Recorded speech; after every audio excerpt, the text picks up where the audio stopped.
lagi di YouTube channel aku Neisyas. Jadi di video kali ini aku bakal bahas soal matematika persiapan untuk PAT yang part 2. So, langsung aja kita mulai. Soal pertama. Tohir mempunyai kawat sepanjang 10 meter yang akan digunakan untuk membuat kerangka balok berukuran 10 cm dikali 24 cm dikali 36 cm. Banyak rangka balok yang dapat dibuat oleh Tohir adalah... Nah guys, untuk mengetahui berapa banyak kerangka balok yang dapat dibuat, pertama-tama kita harus tahu dulu nih guys, satu kerangka baloknya itu berapa. Nah, satu kerangka balok itu kan berarti rusuk-rusuknya guys, berarti 4P ditambah 4L ditambah 4T. Jadinya 4 dikali 10 ditambah 4 kali 24 ditambah 4 dikali 36 sama dengan 40 ditambah 19 ditambah 144. Hasilnya adalah 280. Nah, 280 ini itu baru satu kerangka balok ya guys. Nah guys, karena kawatnya itu 10 meter itu berarti kan 1000 cm ya guys. Maka 1000 cm dibagi 280 itu hasilnya 3 ya guys. Oke, kita lanjut ke soal berikutnya. Alas sebuah prisma berbentuk persegi panjang dengan panjang 12 cm dan lebar 8 cm. Bila tinggi prisma 15 cm, maka luas permukaan prisma dan volume prisma adalah... Nah, ini gampang banget ya guys, ditanya LP dan volumenya. Oke, langsung kita kerjain, kita masukin rumusnya mulai dari yang luas permukaan ya. Rumusnya adalah LP sama dengan 2 dikali LA, luas alas ditambah keliling alas dikali tinggi. Tinggal masukin deh angkanya yang diketahui di soal. 2 dikali 12 dikali 8 ditambah 12 ditambah 8 ditambah 12 ditambah 8 dikali 15 sama dengan 192 ditambah 40 dikali 15 sama dengan 192 ditambah 600 dan hasilnya adalah 792. Ini baru LP-nya ya guys. Sekarang kita mencari volumenya. Volume itu rumusnya luas alas dikali tinggi prisma.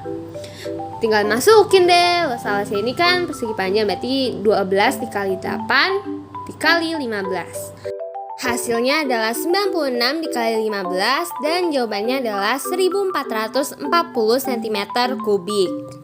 Oke, kita lanjut ya ke soal selanjutnya. Suatu prisma kayu persegi panjang terdiri atas 3 bagian, masing-masing terdiri atas 4 kubus kayu yang direkatkan. Manakah dari potongan-potongan di bawah ini memiliki bentuk yang sama seperti bagian hitam? Nah, di pilihannya yang paling mirip itu udah pasti yang A ya guys. Berarti jawabannya adalah yang A.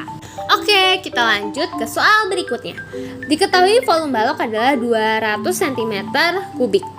Nilai X yang memenuhi adalah, nah X di sini kan berarti panjangnya, yang ditanya panjangnya. Nah, berarti kita tetap pakai rumus volume ya. Volume baloknya. Volume sama dengan P kali L kali T. Terus tinggal dimasukin deh, volumenya kan udah diketahui, berarti 200 sama dengan P-nya tetap ditulis P dikali 5 dikali 4. 200 sama dengan P dikali 20. Dipindah ruas, 200 dibagi 20 sama dengan P. P sama dengan 10. Jadi panjangnya adalah 10. Lanjut ke soal berikutnya. Gambar A merupakan sebuah buku dan gambar B merupakan sebuah balok.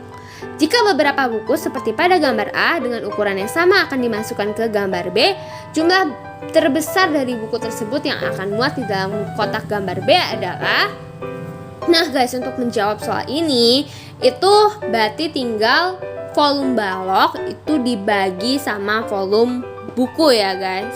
Jadinya volume baloknya itu kan 30 kali 36 kali 20 dibagi volume buku 20 dikali 15 dikali 6. Nah, ini tinggal kita bagi-bagi. Jadi hasilnya adalah 12.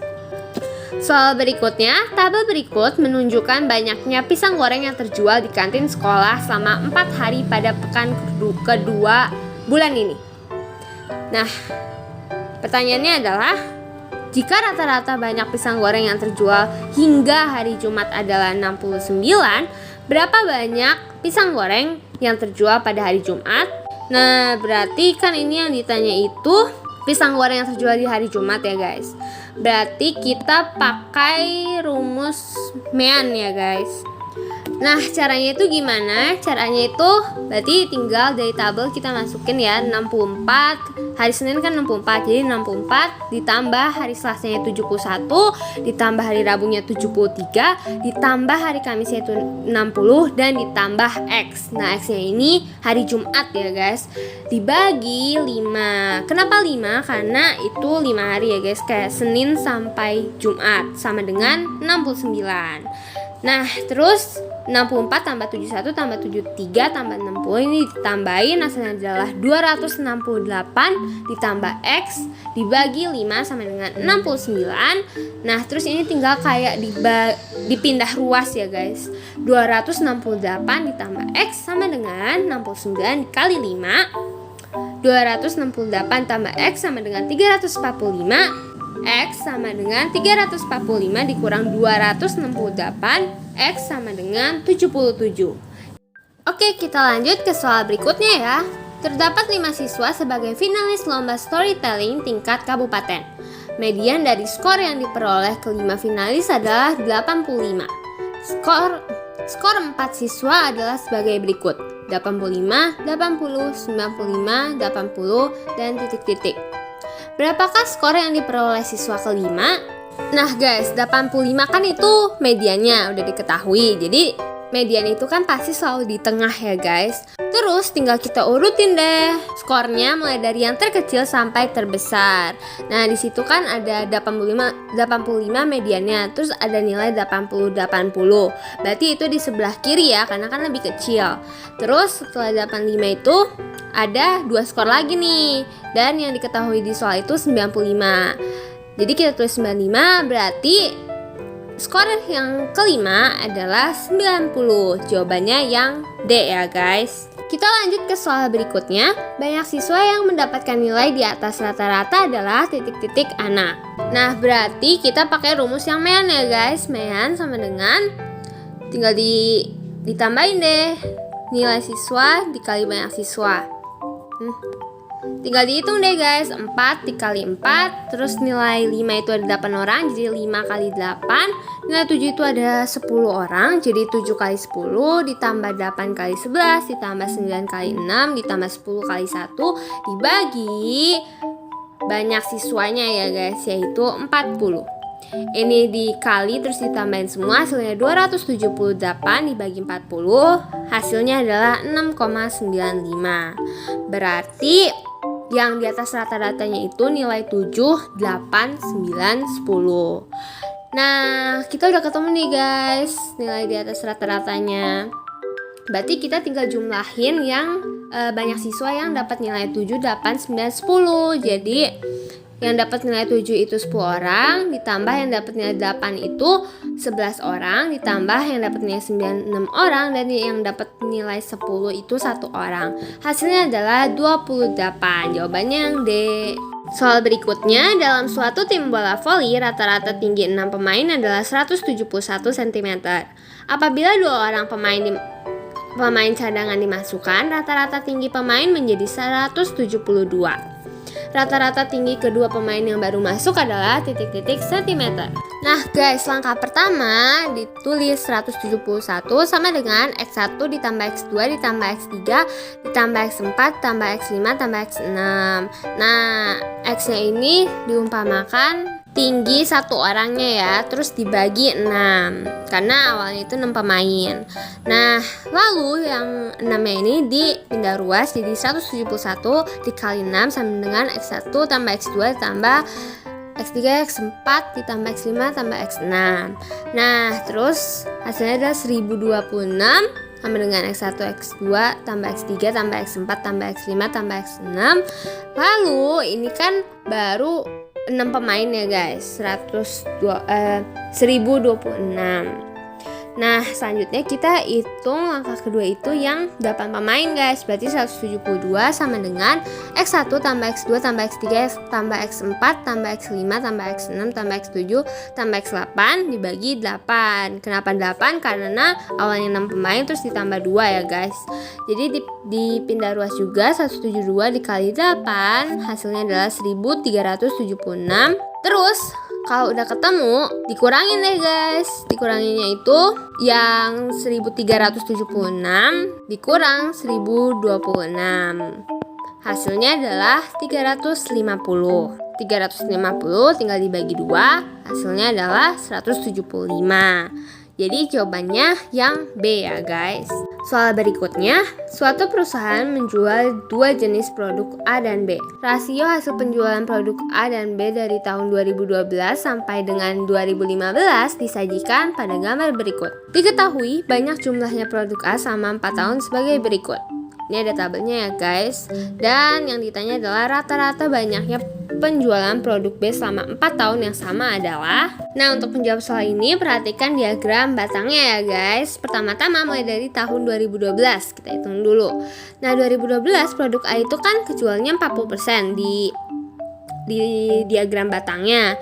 Itu sama dengan 40% sama dengan 1200. Nah, berarti produk B-nya itu 60% karena kan 100 dikurang 40 sama dengan 60 dibagi 40 dikali 1200. Hasilnya adalah 1800.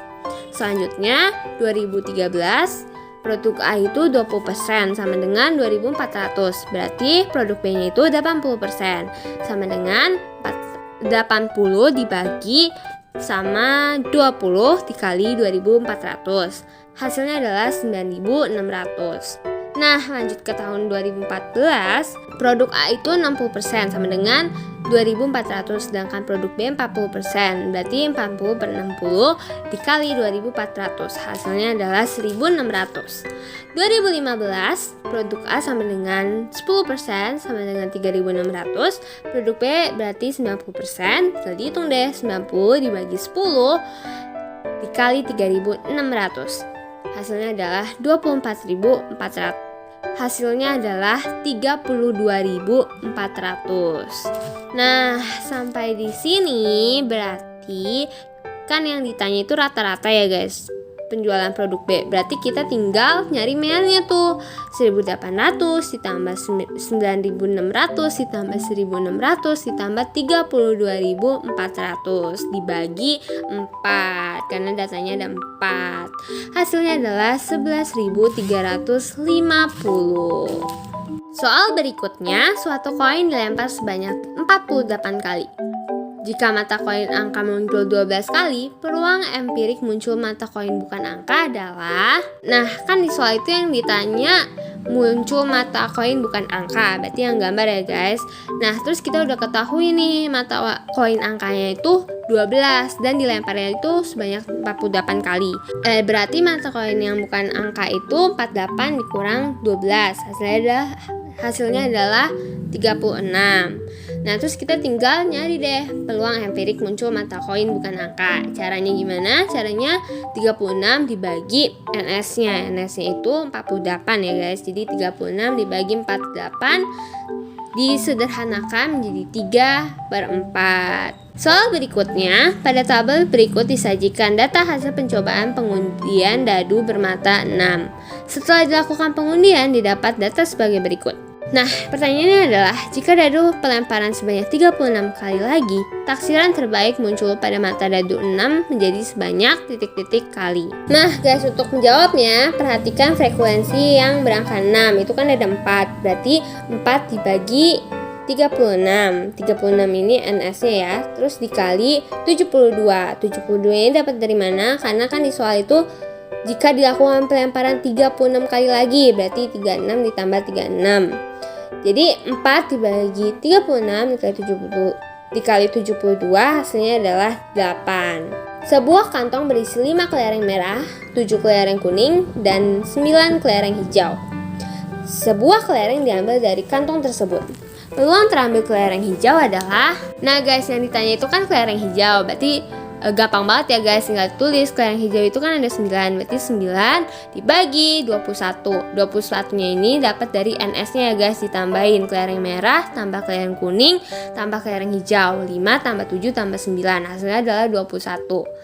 Nah, 9 dibagi 21 hasilnya adalah 3/7. Soal berikutnya, seorang melakukan pengundian dengan menggelindingkan 2 dadu. Peluang teoretik muncul mata dadu berjumlah 6 dalam pengundian tersebut adalah, nah guys, langkah pertamanya itu kita harus tahu dulu nih guys, jumlah mata dadu yang berjumlah 6 itu ada berapa. Mata dadu yang berjumlah 6 itu ada 1 sama 5, 2 sama 4, terus 3 sama 3, terus 4 sama 2, dan 5 sama 1. Nah, berarti kan ada 5 ya guys. Berarti peluangnya adalah 5 dibagi 36. Soal berikutnya, 4 pemain sepak bola melakukan pelatihan tendangan penalti. Hasil latihan tersebut disajikan pada tabel berikut. Pemain yang memiliki peluang terbesar untuk sukses melakukan tendangan adalah titik-titik. Nah guys, perhatikan tabelnya. Rudy sama dengan 15/30. 15-nya itu banyak tendangan yang sukses dan 30-nya itu banyak tendangan penaltinya. Sama dengan 1/2 sama dengan 0,5. Terus kalau Yusril itu 13/25 sama dengan 0,52. Sedangkan Iqbal itu 11/20 sama dengan 0,55. Dan Erik sama dengan 9/15 sama dengan 3/5, dan hasilnya adalah 0,6. Jadi pemain yang mempunyai peluang terbesar untuk sukses melakukan tendangan penalti adalah Erik ya guys, karena kan dia paling besar jumlahnya 0,6. Oke guys, segitu dulu video dari aku. Terima kasih sudah menonton dan semoga ujian matematikanya berjalan dengan lancar ya. Good luck semuanya. Bye.